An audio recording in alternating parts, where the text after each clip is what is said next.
We also took the new CFO, Jeff DeWitt, went, and a couple of his staff, and then Chairman Mendelson and Councilmember Jack Evans from the council went along. And we got a very favorable reaction from Wall Street as to how the city's budget finances are going right now. Last year, they basically had three concerns, and we got an upgrade despite these three concerns from S&P last year. The three concerns were, first of all, how are you going to handle sequestration? Well, the city has actually handled it very, very well. We've made cuts where necessary. We've been able to increase private sector employment in the city. Our economy is still growing, even with the federal cutbacks, which is really, they were very impressed with. And overall, we've been able to manage through sequestration. Now, it's a 10-year process, so this isn't the end by any stretch, but they were very pleased to see how that had gone. Second thing they were concerned about last year was the looming threat of a federal shutdown. That threat actually became a reality, and it really actually gave the city an opportunity to demonstrate that even in the face of a shutdown, we can manage our affairs very well. The mayor declared everybody essential, all city personnel, all city services essential, kept the government running while the federal government shut down, and we relied upon our reserve funds to give us the budget authority needed until our budget was then freed up after the shutdown ended. So they were very pleased to see that not only could we manage through a shutdown, that we could use our resources and our fund balance to get us to the point when that was over, and we were stronger for it. We even picked up the federal government's trash at their parks because the citizens didn't want to see garbage overflowing. So that was a good positive reaction. The third thing they were concerned about last year was the status of United Medical Center. The rating agencies are very concerned about the city getting back in the hospital business. Mayor's made it clear he does not intend to get in the business of trying to operate a private hospital. And we've taken some steps this past year which made them very excited. First of all, we've gotten Huron, which is a management company, in to manage the hospital. And it's gone from running deficits every single year now to breaking even on the operations side. Now, they've still got some deferred maintenance issues with their facility, but we're looking at how to address that. So there was a lot of positive reaction of this moving back to private operations eventually, and they thought we'd made great progress there. So really, being able to go up there with a completely different story than we had back in 2011. When we went there in 2011, the first year that the mayor was elected, we were basically going out begging not to be downgraded at that point in time, saying we're going to fix this situation, we're going to get our financial house back in order, we're going to take the following steps. Now to be able to go up there, advocate for an upgrade, and with a really good story to tell, made, I think, a world of difference. We were very excited to be able to talk about the city's economy, talk about our budget, and the reaction was incredibly positive. I think we can probably, we're hoping Moody's may be the one that gives us the upgrade this year. Now, Fitch already has us at the AA category. Moody's, though, AA minus. Now, we just went from A plus to AA minus from S&P last year. I don't think they'll give us 2 upgrades in a row, but we really think we've got a shot of getting on a positive outlook, which is then the next step towards getting that upgrade. So the reason why it's important, why our bond ratings are important, obviously, is it lowers the cost of borrowing for the city, and we have to pay less in debt service that we can use for tax relief then, or for our spending priorities. So being able to have to not put that money aside is great. The other things that they were really excited to see the mayor doing, first of all, is that we're rebuilding our fund balance. Our cash on hand right now is around 45 days. It was around 20 days when the mayor started. So an incredible increase in that. The reason that's important, it's not just money that we're hoarding in the bank. It's not just sitting there. We start spending that money on October 1st, because our fiscal year begins October 1, but our first large influx of cash doesn't come till March with the property tax payments, then in April with the income tax. So we've got to keep our operations of the city running, which are actually front-loaded with a lot of your grants and contracts, until March, until you get that big revenue increase. So the way we do that is we borrow through short-term borrowing. And by being able to use our own money, we've reduced our short-term borrowing from $800 million down to about $400 million. And that's something that they really view as a positive sign that the city's got good financial health. The second thing they were excited to see is every time we've come up there, we've had a slide called spending pressures, which is basically a way to say our agencies are overspending, here's how we're going to do it. There was no such slide this year. The mayor, working with me, set out day one of his administration to get to the point where we don't have spending pressures anymore. And what we've done is the mayor's hired an incredible, talented group of agency directors who can manage on budget. I think that's the first thing that's really important. When things have come up, challenges have come up, the mayor created a spending pressure task force, which I chair, and we pull the director aside. We first see if there's a way the agency can solve the problem internally. If not, we then look to the cluster. The point of this is that you don't then overrun the budget and then have to come back needing more money later in the year to manage our budget. We've eliminated spending pressures at this point. The one we did have that cropped up recently, probably to no one's surprise, was we actually had a spending pressure in snow removal. It was relatively small, about $2.6 million, and we were able to deal with it without having it become a problem. So the city is in great financial health right now. I remember that when I came to you in 2011, we were facing a $322 million gap at that point between our baseline budget, which is called our current services funding level budget. Basically just means that doing the same things you're doing this year, 1 year forward. And then our revenue. So we had $322 million gap at that time. Right now, the difference between our revenue and our baseline, at least as of yesterday. Now I think the revenue estimate has come out today or late yesterday, which I can talk about. $2 million? Is this the $2 million one? Yeah, it was only a $2 million difference, which is in the budget of this size is just insignificant. So that was really good news. We're basically breaking even our budget versus our revenue. Now we've got a couple expenses that weren't included in the baseline, which I'll talk about right now. First of those is WMATA. They came to us with another sizable increase this past year. On the operations side, about a 9% increase, which resulted in about $21 million more being needed. A lot of that is, for maintenance issues, for staffing issues. So they just had a new labor contract that was arbitrated. But I think we've got to continue to. We've got board members down there, continue to push them to try to control expenses, but also manage an effective system. But we will have to pay that $21 million as part of our interstate compact, so we've got to find the money for that. The other bit of good news... Pause you just one quick question on the WMATA, just trying to learn. So WMATA comes to the three jurisdictions, the governor of Virginia, the governor of Maryland, and the mayor of the district, and says, this is what our needs are? Yes, and we've always been a leader in terms of trying to get WMATA adequate funding, particularly on the maintenance side, and wanting to make sure that they upkeep the system in a way where it continues to, function, hopefully better than some of the lines do right now even. Now the Metro Momentum Plan, there was just an agreement with the three governors. We'd like to think of Mayor Gray as a governor here with our state of Columbia, but those three jurisdictions, just got together to look at the capital issues, which is called the WMATA Momentum Plan, which is trying to accelerate capital modernization of the metro system. Okay. And there was at least, it sounded like a tentative agreement to put another $25 million in a year to try to keep our capital needs within WMATA, moving ahead. Because if you neglect maintenance on a system like Metro, then it becomes less reliable, less people use it, and it becomes a downhill spiral. So, but the operating piece is a legal obligation we're on the hook for, but the capital is to be debated. Well, both can be debated, I suppose. I mean, between the three jurisdictions. Now, we are on the hook, though, if we ever miss a WMATA payment, it's a control board trigger. Okay. So we always have to make sure that we provide the money to WMATA, whatever is agreed upon between the three jurisdictions. So we can't just decide unilaterally we're not going to pay. Sorry to digress. I just didn't. Oh, that's no problem. The other big thing, which isn't factored into the baseline budget, is the school enrollment increases. The reason that is because the baseline budget comes out in October, where school enrollment is just decided right around this time right now.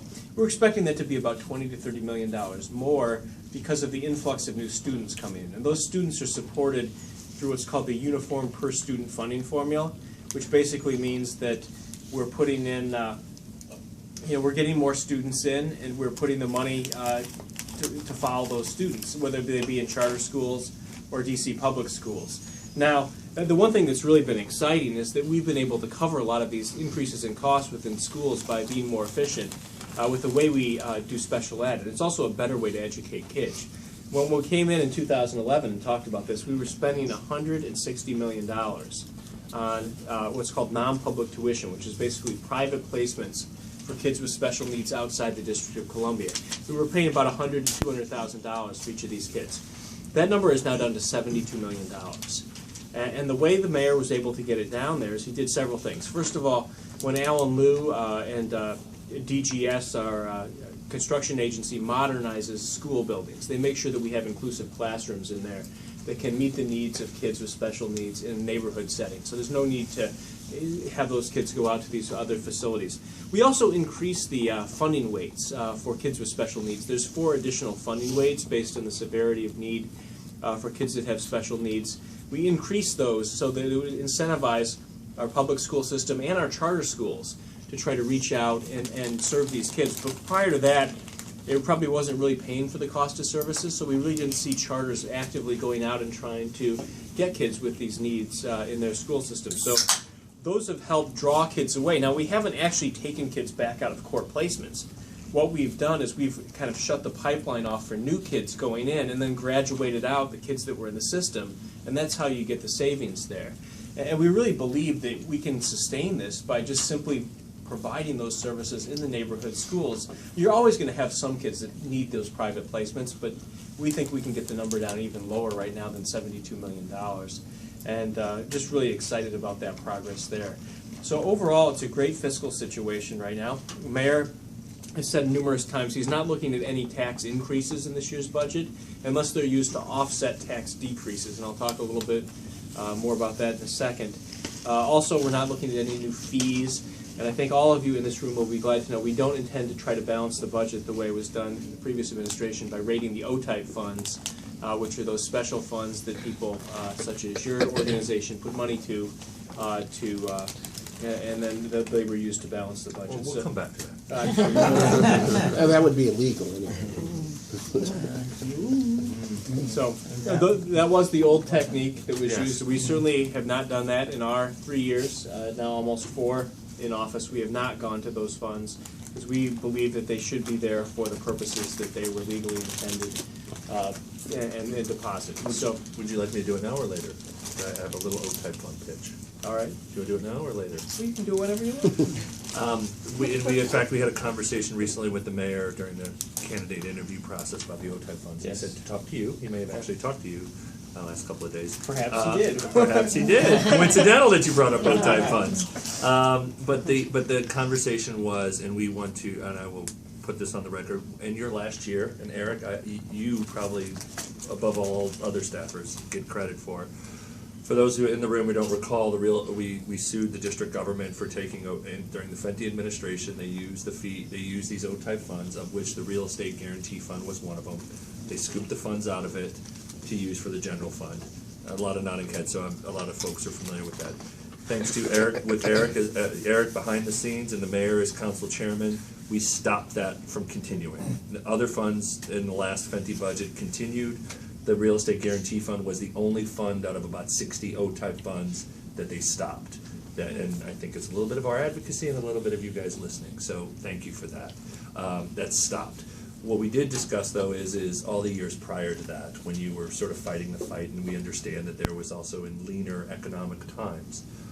So the question that was posed to the mayor, and he was open to the conversation, he didn't commit, but he was open to the conversation and saying, all those funds that were rated before still have to be statutorily replenished. So folks in this room still have to continue to pay as part of their licensing fee to replenish the guarantee fund. So at some point, we would like to have a conversation, maybe a different setting too, on how we could get that $2-3 million back that was initially taken out. I don't know, that might be part of a surplus conversation. We know that it stopped. We know that that this administration does not do that. But we would be happy, if you would consider replenishing those O-type funds because we are still paying those funds. I think that it would be good to look at that. I think obviously we've got to look at it across the board with other boards as well. But we would be excited to have that conversation, I think. And definitely, I would take my lead from the mayor on this issue. It's something that we thought was unfair when it was done. I mean, the context of how it was done was really actually what was really unseemly. Is the way they would manage the budget back then. I don't want to revisit this painful history too much, but they would overspend. So they would promise they were going to hit these budget targets in Medicaid, particularly, and other agencies, and then they would just miss the mark. They would never achieve their performance improvements, and they would come back with a big budget gap. They would usually give it to us around the third quarter of the fiscal year. And at that point, there's no way you can cut yourself out of a budget gap at that point. You send the budget over to the council in the third quarter. If you haven't managed the budget well and you've got a gap, at that time you've spent, even probably with the way we spend the money, over 3/4 of your budget is already spent. Probably even more than that, because schools at that point is wrapping up. So probably closer to 4/5 or 5/6 of your budget is spent.